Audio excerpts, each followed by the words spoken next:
Zara, Marks & Spencer's, and Target are just three of the big brand names that Beximco supply clothes to.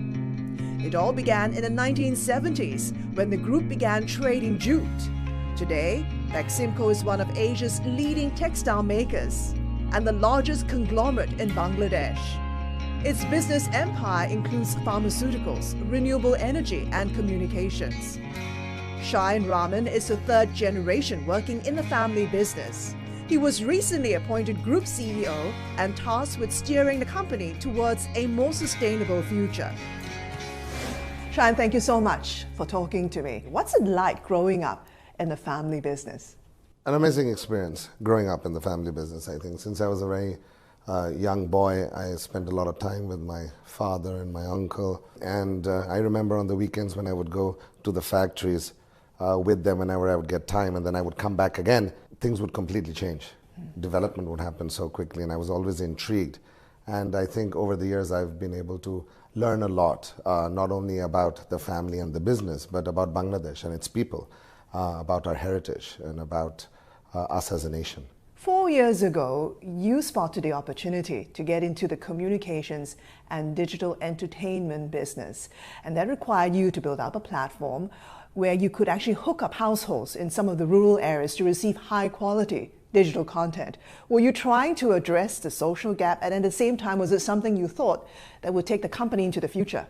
There was definitely the social gap that I wanted to address, because today in this modern world, irrespective of what socioeconomic group you fall under, our children, our youth, our future have access in some form or the other to social media, to entertainment, etc.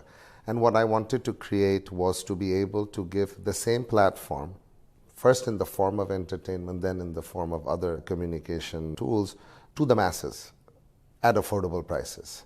And once we were able to do that, the doors opened up to so many different things, which we could give to the same clients through the same platform.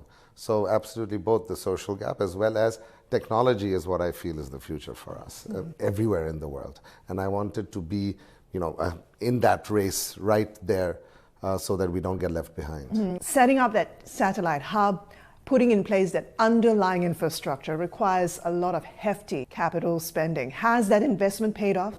I think we've invested heavily, knowing that this is a very long-term investment for us in a long-term game. At this point of time, not yet, but I'm very confident that very quickly into the future, it will definitely pay off. Let's talk about the family's textile business, because it's one of the biggest and most lucrative. But it's also an industry that's also a major contributor to global warming. But you've managed to put in place sustainable manufacturing practices within your textile business.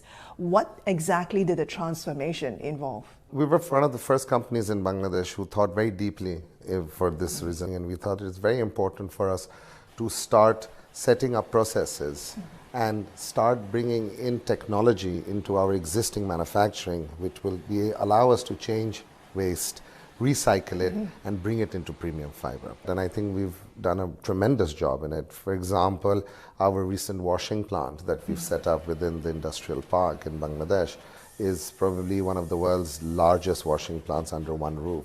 The technology that we have put in there is very forward, very sustainable, and is making it as much of a clean and green operation as possible. How much have you managed to cut down the carbon emissions at your plants? I don't think we've reached exactly the optimum where we want to. I would say over the course of another year or two, we would be in a position where I would be able to tell you even more confidently that I would say majority of those emissions have been able to be cut down. Part of that transformation also involved working with a Spanish company with the technology to actually recycle textile waste. What sort of progress have you made? We invested in technology that was created for our manufacturing units from top to bottom. And we looked at where are the areas for water recycling, for example, chemical recycling, and not just recycling.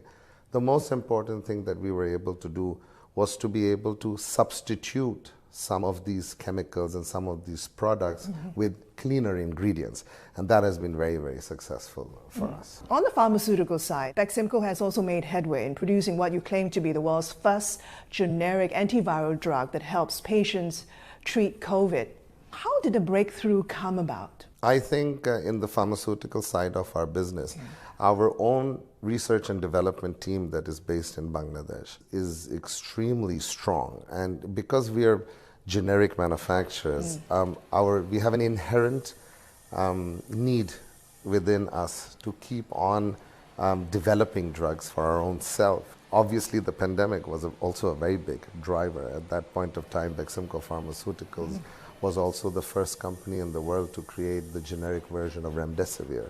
And throughout that process, the development and the research that went in through the laboratories and all the people that we are working there and their hard work really gave way to what we've achieved today. You think Beximco can give India, which is currently the world's largest supplier of generic drugs, a run for its money?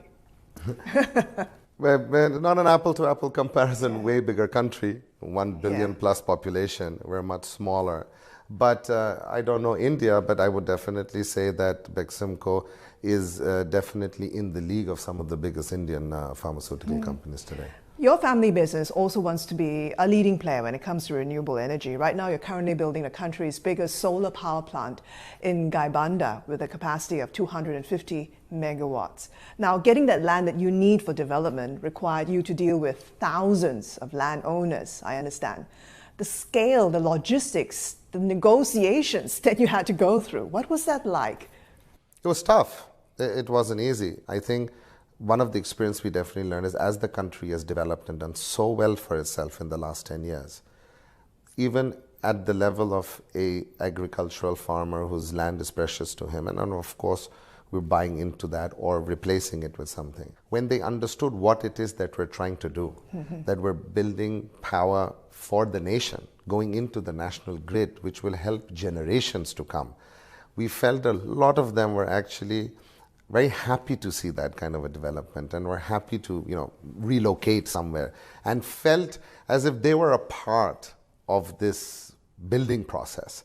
And that gave us a very, very different and a very positive insight into how the people of the country are starting to think now. What else are you exploring on the renewable energy side? We have just started to explore wind. We are hoping to receive preliminary results by first quarter of next year and then try and see if that is at all feasible in Bangladesh or not. And finally, what sort of leadership will you and your family continue to provide to drive change, transform lives, and lead the country towards a more sustainable future? I think for everything that Beximco has done over the years, we have always given a lot of importance to our people. And when I say our people, not just the Beximco family, the 70,000 of us, but those 70,000 people touch the lives of many more people. Our clients, our buyers, people who believe in our brand. And I think the only thing that is very, very important for us as a family going forward is to be able to keep that strength and have all of these individuals have that faith in us, that we're there for them and that we are growing together. And that as the nation grows, Beximco grows, our people, our family grow with us together, and to be able to, in whichever way or form possible, to touch everybody's life in some way or the other for the betterment is, I think, what Beximco thrives to do and will continue to do. Shayan, thank you so much for talking. Thank you.